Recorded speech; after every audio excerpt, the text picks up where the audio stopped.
నమస్తే అన్నలు. ఈ మధ్యలో మనం ట్రాక్టర్ మౌంటెడ్ స్ప్రేతోనే మన్ని క్రాప్లకు పెద్ద పొడవాటి పైపుతోనే స్ప్రే చేస్తున్నాం కదా.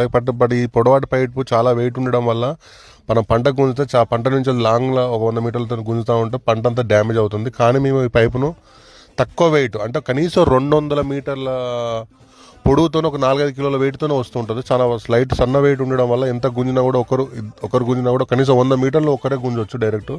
ఎలాంటి ఇబ్బంది ఉండదు, ఎలాంటి క్రాప్ డ్యామేజ్ కాదు. ఒకసారి వచ్చి చూడండి. చూసిన తర్వాత చాలామంది తీసుకోవడానికి ప్లాన్ చేయండి. లైట్ వెయిట్ ఉండే వాళ్ళు ఏమవుతుందంటే వరి పంట అయినా దీని మీద డైరెక్ట్ గుంజినా కూడా డ్యామేజ్ అవుతుంది. చాలామంది ఏంటంటే ఇది గుంజి ఎక్కువ వెయిట్ ఉండడం వల్ల బయట మార్కెట్లో వెయిట్ దొరకడం వల్ల గుంజి డ్యామేజ్ అవుతుందని మన భుజాలకు వేసుకొని కొడతా ఉన్నారు. కాబట్టి ఇబ్బంది లేకుండా ఇలాంటివి వచ్చి చూసి కొనండి. మా కంపెనీ దగ్గర ఉన్నది.